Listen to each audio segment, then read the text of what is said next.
Vous cherchez à vous former dans le domaine des communications de survie?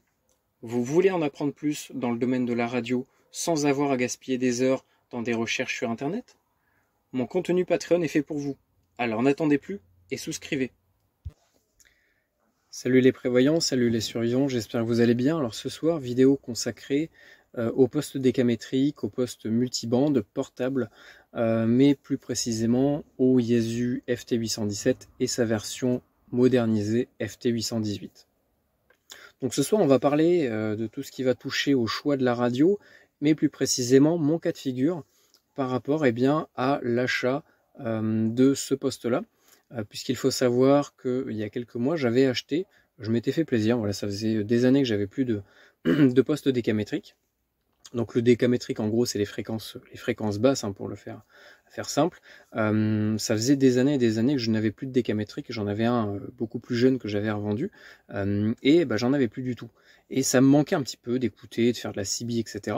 Et je me suis dit, voilà, allez, ça fait des années que j'en ai pas eu, je vais vraiment investir pour le coup dans un bon poste, dans du bon matériel, une seule fois, puis au moins après je serai tranquille. Et donc pendant plusieurs mois, voilà, j'ai eu le FT818, hein, qui est vraiment un excellent poste, que j'ai acheté neuf pour à peu près 700 €, un peu plus de 700 balles. Donc ça fait quand même relativement cher, mais bon, voilà, c'est le prix aussi de la qualité, on va dire. Et après plusieurs mois d'utilisation, j'étais un petit peu déçu par une seule chose au final, hein, c'était vraiment la puissance de l'appareil, qui était quand même relativement faible, puisqu'il faut savoir qu'en fait cette radio-là de base est destinée au marché radio-amateur, et non pas au marché civil en général, ni à, je sais pas moi, des professionnels, mais vraiment à un marché radio-amateur, mais plus précisément pour les activités qu'on appelle SOTA. Donc c'est Summit on the Air, donc c'est en gros des activations sur des sommets, sur des montagnes, avec des postes à faible puissance. L'idée c'est d'avoir la plus faible puissance possible, le poste le plus petit possible et le plus compact possible, puisque justement le but c'est de monter en haut de la montagne, et donc on ne peut pas s'encombrer de 5, 10, 15, 20 kg de matériel.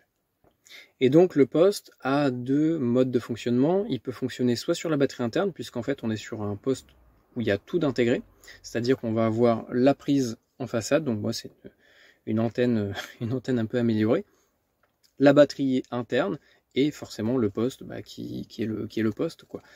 Donc en fait, pour moins d'1 kilo, puisque le poste est annoncé pour un peu plus de 900 grammes, nous avons tout.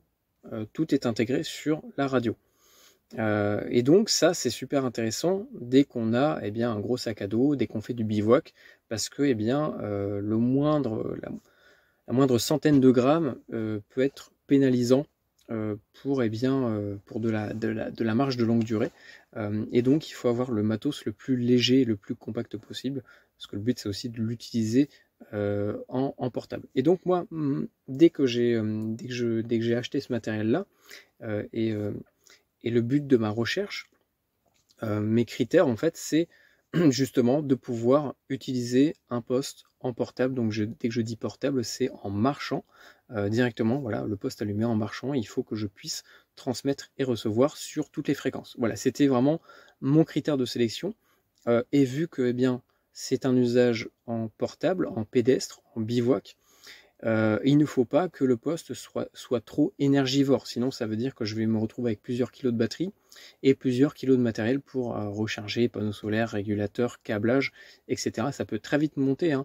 Du câble, ça a l'air de rien, mais ça peut nous faire perdre plusieurs centaines de grammes, voire plusieurs kilos, si on a vraiment des grosses sections en cuivre.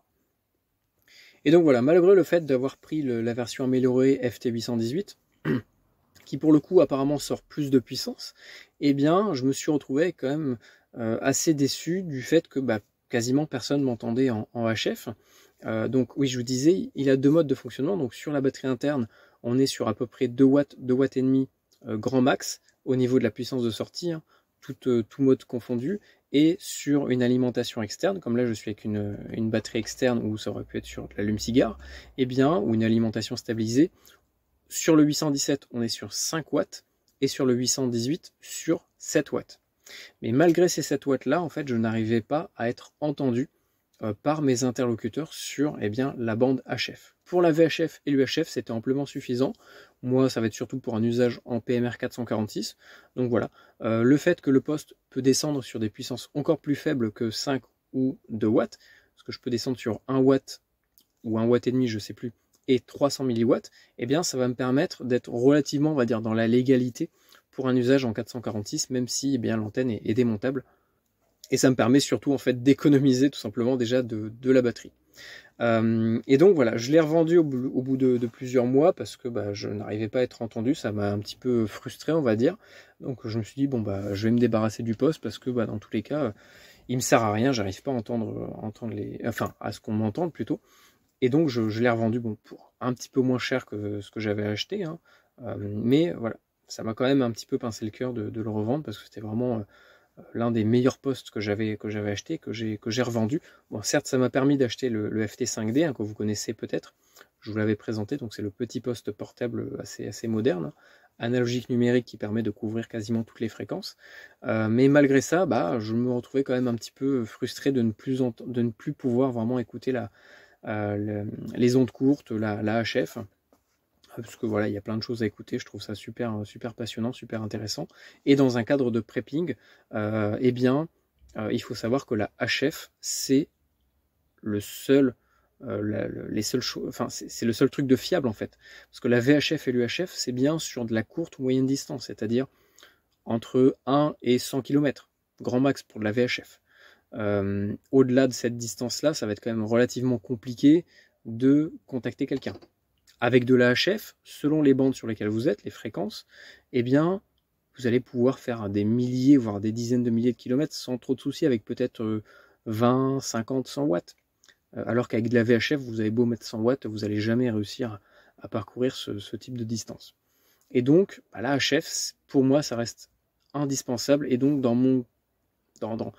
ma préparation personnelle et familiale, il fallait que je puisse contacter ma famille à plusieurs centaines de kilomètres de là où je suis, de manière fiable. Et donc, la HF, tout simplement. Et donc, ça, je l'ai compris après m'être débarrassé du 818. C'est grâce à la privation qu'on peut se rendre compte de la valeur des choses. Et donc, je me suis rendu compte que en fait, la HF, c'est absolument indispensable, ne serait-ce que pour s'informer. Voilà, là, si j'ai envie, je peux me connecter en quelques secondes sur une station en Chine, sur une station en Amérique, en Afrique, n'importe où, et je peux écouter les actualités, savoir ce qui se passe partout dans le monde, ou même chez moi. Si par exemple il y a également une coupure de réseau internet, n'importe quoi, la HF c'est la seule chose qui va continuer à fonctionner. Donc je me suis dit c'est pas grave, voilà, je sais qu'il me faut absolument de la HF dans ma préparation, dans mon matériel. Et donc je suis reparti un petit peu à la recherche de radios qui répondent à ces besoins-là. Donc un usage en portable, mais avec une puissance quand même relativement intéressante, donc minimum 10, 15, 20 watts, pour avoir quand même une portée efficace assez intéressante. Et donc voilà, je suis tombé sur deux modèles en particulier qui m'ont vraiment fait tilt. C'est le Yaesu FT857, qui est la version un peu améliorée du 817, qui est un peu plus gros, sauf que pour le coup, le poste sortait trop de puissance. On était sur 100 watts et je crois qu'il n'avait pas de batterie intégrée. Forcément, avec cette puissance-là, on ne peut pas avoir une petite batterie intégrée, hein, parce que la batterie est vraiment petite dessus, sur le 817. Donc pas de batterie intégrée. Et je crois qu'il faisait pas la VHF et l'UHF. Et le poste était beaucoup plus lourd et il est un peu moins connu, et donc vous allez voir que c'est aussi un peu pénalisant.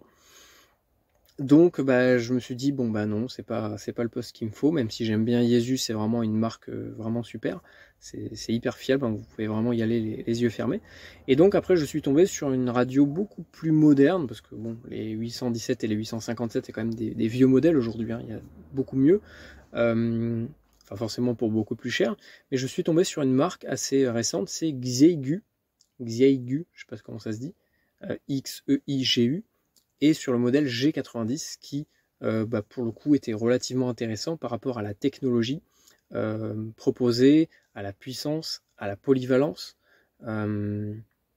et donc pour 500 balles le G90 permettait de couvrir toute la bande HF en réception et en émission. Il sortait une puissance de 20 watts Et il y a surtout la technologie SDR qui est hyper intéressante pour surtout faire de la recherche de signaux. Donc ça permet de visualiser eh bien, sur un écran LCD, parce que là, pour le coup, sur celui-là, on est sur un écran, on va dire, monochrome, sur un vrai écran LCD, un peu comme sur un ordinateur ou une tablette, eh bien, on va pouvoir visualiser le spectre radio, donc les ondes radio, et on va pouvoir voir les signaux en temps réel, la force des signaux, et donc ça va nous permettre de trouver soit des fréquences, des communications beaucoup plus rapidement ou des interlocuteurs.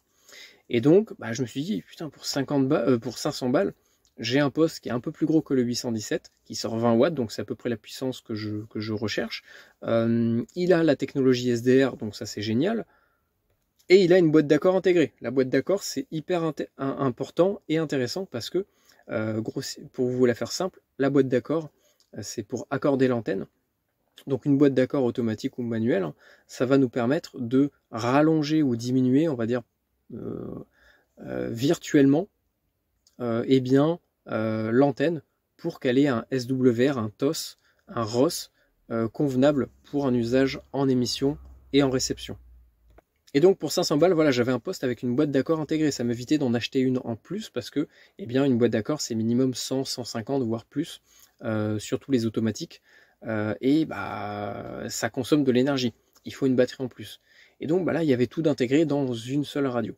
Le souci, c'est qui m'a bloqué sur le G90, c'est déjà qu'il n'est pas multibande, là où le 817, je peux couvrir toutes les fréquences en fait. Là, je suis sur l'UHF, la VHF, la bande aéronautique, la radiodiffusion, le 20 mégas, le 24, le 21, le 18, le 14, le 10, je peux descendre jusqu'en bas, quoi.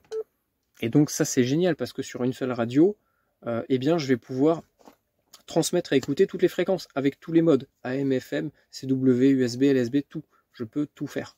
Alors que avec un G90 ou avec un 857, alors je suis pas sûr pour le 857, mais en tout cas pour le G90, il me fallait à côté de ça un autre poste portable qui fasse VHF, UHF, qui consomme lui aussi de l'énergie, donc ça veut dire 2 fois plus d'énergie à fournir pour recharger les batteries. Et c'est pas ce qu'il faut en fait. Pour un usage en portable, il faut quelque chose d'économique. Et on va parler également de l'économie d'énergie. Le ISU FT817 et FT818, ils sont annoncés pour une consommation en réception ou en veille, je ne sais plus exactement, d'à peu près 350 mAh. C'est-à-dire que en 1 heure, l'appareil va consommer 0,35 ampères. Donc si vous avez une batterie de 3,5 ampères, vous allez avoir 10 heures d'autonomie, etc., etc. Donc l'idée c'est de trouver un poste qui dispose, qui est une consommation la plus basse possible pour justement augmenter notre autonomie au niveau de l'énergie. Donc moins ça va consommer, plus de temps on va pouvoir garder la radio d'allumée. Et donc là ils annoncent à peu près 350 mAh. À mon avis, si on met le squelch, qu'on baisse le son, qu'on éteint l'éclairage, à mon avis on peut arriver aux alentours des 150-200 mAh et c'est vraiment super intéressant pour avoir quelque chose de vraiment autonome, enfin pas autonome mais vraiment durable. Oui, vraiment autonome, je suis bête, c'est l'autonomie. Alors que sur les G90, on était plutôt aux alentours des 750 mAh, si je ne me trompe pas, parce que on n'est pas sur une radio basique, là on est sur un écran monochrome avec une LED qui éclaire l'écran, il n'y a rien de compliqué. Sur un G90, on a la technologie SDR, on a la boîte d'accord intégrée, et donc ça veut dire qu'il y a beaucoup plus d'énergie qui vont être gaspillées dans l'éclairage de l'écran, dans l'affichage du spectre radio. Donc c'est génial pour un usage pour moi en mobile ou en fixe, le G90, mais pour un usage portable, c'est vraiment pas ce qu'il y a de mieux. Le seul avantage qu'il avait, c'était vraiment sa technologie SDR, sa boîte d'accord automatique et sa puissance de 20 watts, qui me semblait être un bon compromis entre trop et pas assez. Sauf que le poste consomme trop en veille, donc ça veut dire qu'il m'aurait fallu des batteries plus grosses, une installation plus grosse et donc beaucoup plus de poids. Et donc au final ça ça sort de, ça n'est plus, ça ne répond pas à mes besoins en fait. En plus de ça, Yaesu, voilà, c'est une marque japonaise, c'est une marque qui est quand même relativement fiable, ça a fait ses preuves. Xiegu, je connais pas, ça fait 2 ans qu'ils sont sur le marché, ils ont balancé des radios sur des chaînes d'influenceurs pour vendre leur matériel, donc forcément les gars ils en disent que du bien, donc on n'a pas de vrai retour pertinent sur ce matériel-là. Pour le coup, le 817, je vous l'ai dit tout à l'heure, c'est une radio faite pour le marché radio amateur, ça fait je pense au moins 10-15 ans qu'elle existe sur le marché, avec bien sûr ses versions améliorées, mais c'est une radio qui a fait ses preuves et qui fait toujours ses preuves, et c'est pour ça qu'elle est autant prisée, autant recherchée, et qu'elle se vend en fait comme des petits pains en fait sur internet. Vous regardez les annonces de FT817, la plupart du temps les annonces restent pas longtemps sur internet parce que c'est très recherché, parce que c'est du matériel relativement fiable. Et en plus d'être fiable, c'est du matériel qu'on va pouvoir modifier à souhait. D'ailleurs, c'est un collègue qui m'a envoyé un message là récemment me disant ouais, mais en fait, parce que lui il est également dans la même recherche que moi, un poste comme ça, décamétrique on va dire, et il m'a dit mais en fait le 817, tu sais qu'en fait il y a une modification qu'on va faire dessus et qui permet de booster la puissance, donc on peut passer de 5 ou 7 watts à 10, 15 watts, et ça change tout en fait. Ça veut dire que là, sur un petit poste comme ça, avec une petite batterie externe, je peux peut-être sortir 15 watts. Et c'est amplement suffisant pour ce que je veux faire. Parce que si je dépasse 15-20 watts, après, même en BLU, la consommation va être trop importante sur les batteries, et donc je vais perdre en autonomie. Et donc comme ça, en fait, en cherchant un peu, on se rend compte que on peut quasiment tout modifier sur ce poste-là. C'est vraiment, vraiment génial. On peut changer les composants internes, on peut rajouter des filtres, on peut améliorer changer le cristal qui permet on va dire de faire fonctionner l'appareil sur des fréquences, parce que apparemment le cristal d'origine est un peu selon la chaleur, il y a des petites variations au niveau de la modulation, au niveau de la fréquence va un peu se décaler, et donc en fait on se rend compte que ce poste là peut être modifiable quasiment à l'infini. On trouve une multitude d'accessoires faits pour ce poste-là. Les accessoires sont justement faits pour un usage en portable, donc ils sont très légers, très peu énergivores. Bref, en fait, on trouve quasiment tout ce qu'il faut, un peu comme pour le UV5R, même si ça reste des radios bas de gamme. Mais on trouve des centaines et des centaines d'accessoires différents pour ce modèle-là, et ça c'est génial. Ce qui n'est pas le cas avec le G90 ou le 857 qui sont des modèles un peu moins répandus. Et donc je ne sais pas si je l'ai dit, mais pareil, tous les postes que j'ai pu voir dans le commerce, alors peut-être que j'en ai loupé, mais aucun poste n'a la prise d'antenne en façade. Et ça c'est essentiel en fait. C'est hyper essentiel pour un usage en portable, parce que dès qu'on est en portable et qu'on veut parler dans notre radio, il ne faut pas qu'elle soit dans le sac à dos, il faut qu'elle soit devant nous. Et si elle est devant nous, il faut que l'antenne soit vers le haut. Donc soit il faut avoir une antenne sur le sac à dos, et là c'est chiant, quoique après il faut tirer du coaxial, mais on a de la perte, ou alors il faut une antenne en façade, en BNC. En plus le BNC c'est hyper simple, hop, je l'enlève, je la remets, bon là j'ai mis une antenne un peu améliorée, mais voilà, l'antenne, la prise d'antenne en façade c'est indispensable. Et là dessus, en fait j'ai une prise d'antenne ici, mais j'ai également une prise d'antenne en dessous, et donc ça veut dire que je peux par exemple mettre ici antenne VHF-UHF et derrière antenne HF. Et donc ça me permet d'avoir quelque chose de beaucoup plus polyvalent. Et en fait, on retrouve plein d'antennes en BNC faites pour justement le 817, calibrées sur différentes fréquences, HF, VHF, UHF, on trouve tout ce qu'on veut. Et ça c'est génial, parce que si j'avais pris un 857 ou un G90, je me serais retrouvé avec la prise SO239 à l'arrière, et donc il m'aurait fallu déporter un espèce de coude avec la prise d'antenne pour soit 90 degrés pour avoir l'antenne vers le haut comme ça. Si on prend le poste à plat, l'antenne aurait été comme ça. Et ou alors il aurait fallu que je mette 2 coudes pour que l'antenne arrive comme ça. La position qui est nécessaire à un usage en portable. Et ça c'est pas bon, parce que ça veut dire que les adaptateurs ils risquent de péter, je vais avoir des pertes, alors que là c'est directement connecté, donc on a le minimum de pertes.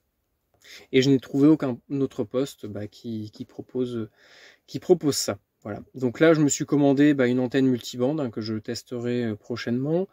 Et puis voilà. Et dernière chose, ce qui est vraiment intéressant. Ah oui, j'avais oublié par rapport aux accessoires. On retrouve également plein d'accessoires à imprimer en 3D. Comme là, je me suis réimprimé parce que j'en avais déjà imprimé un à l'époque pour mon 818. Eh bien, un support en fait de protection et de transport. Donc ça, on vient le visser sur le côté comme ça. Tac, on a les vis ici. Hein. Donc il faut que je les remplace parce que celles-là sont trop courtes. Et donc on peut même rajouter des pieds qui nous permettent de surélever la radio pour qu'elle soit un peu plus face à nous. Hein, parce que si elle est comme ça, moi je vois quasiment pas l'écran de là où je suis. Et donc voilà, on peut mettre des pieds. Ça nous permet de mettre la sangle. Voilà, il existe même une sangle spéciale 817.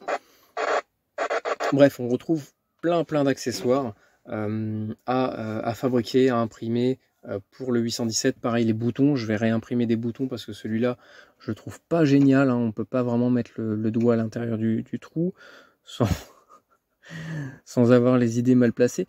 Mais donc voilà, c'est un peu casse-pied. Donc à l'époque, j'avais déjà imprimé un bouton plus agréable, hein, vraiment optimisé pour du décamétrique, parce qu'en fait le décamétrique, il faut savoir qu'on passe notre temps à tourner le doigt, hein. On passe notre temps à faire ça pour voilà, là on n'est pas en décamétrique, mais sur de la BLU on passe notre temps à chercher la bonne fréquence, donc il faut absolument avoir un bouton pratique. Et dernière chose, eh bien vu que j'ai déjà pas mal de Yaesu, j'ai le VX7, j'ai le VX3, j'ai le FT5D, eh bien l'avantage c'est que tous les Yaesu, sauf pour les tout petits qui fonctionnent en 5 volts, mais tous les Yaesu ont en fait la même connexion d'alimentation. Et donc ça m'évite d'avoir 10 000 adaptateurs, 10 000 câbles différents pour alimenter mes radios. Là j'ai un câble, une batterie, et avec ça je peux recharger tous mes Yaesu sans aucun souci. Et ça c'est vraiment génial. C'est un truc tout bête, mais qu'est-ce que c'est chiant d'avoir un câble pour chaque radio. Donc voilà. Et donc ce qui est bien, c'est que les accessoires qu'on va retrouver également pour les Yaesu portables, on va pouvoir les mettre sur le 817 par exemple. Alors moi maintenant le câble, j'ai fait de la merde avec, donc il marche plus, mais j'en ai recommandé les redresseurs de tension pour récupérer du 5 volts et sortir du 12 volts. Eh bien, on peut s'en servir sur le 817 ou le 818 et on peut recharger à partir d'une prise USB la batterie interne de la radio. Ça c'est génial. Ça veut dire qu'avec un power bank, je vais pouvoir recharger mon 817 en randonnée. Je n'ai trouvé aucune autre radio qui puisse proposer ce genre de choses. Et c'est pour ça que, d'après moi, et on est beaucoup à le dire, le 817, ça reste quand même la radio, on va dire, ultime pour de l'évacuation, pour du prepping, pour du survivalisme, parce que c'est un poste très léger, fiable, compact, polyvalent, qui a fait ses preuves. Et voilà, après, je dis, hein, si jamais il manque de la puissance, après vous mettez un ampli. Et c'est pour ça, moi je suis tombé sur une super affaire, c'est pour ça que j'ai racheté un FT817. Certes, c'est d'occasion, ça me fait chier, voilà, j'aime pas. J'aime pas quand c'est d'occasion, mais pour le coup, j'ai réussi à l'avoir avec d'autres accessoires, donc une boîte d'accord automatique, des amplis, des machins. En fait, ça m'aurait coûté peut-être 1000 balles de matériel si j'avais tout acheté neuf. Et en fait, là, je l'ai pour même pas 600 balles, donc même pas le prix d'un 818 en magasin. En fait, j'ai un 817 avec tous les accessoires, et tous les accessoires qui, justement, répondent et corrige les problèmes que j'avais rencontrés avec le 818 sans les accessoires, donc la boîte d'accord et l'ampli qui me permet d'augmenter la puissance. Voilà, donc encore une fois, ce n'est que mon approche. Voilà, je sais qu'il y en a d'autres qui ont d'autres approches, ça va être plus pour un usage dans un véhicule, dans une BAD, etc. Donc forcément, ça ne répond pas aux mêmes critères. Mais en tout cas, par rapport à mes critères, à mes besoins, pour un usage en portable, en pédestre, le 817 pour moi, ça reste une valeur sûre. Ça reste vraiment la radio indispensable à avoir au fond de son sac à dos. Donc voilà. Et puis même si on regarde également dans tout ce qui va être les pays anglophones, hein, Amérique, j'allais dire États-Unis, en, en Angleterre, etc. Eh bien, cette radio-là ressort quasiment systématiquement parce que c'est vraiment une radio hyper intéressante, hyper économique, hyper polyvalente.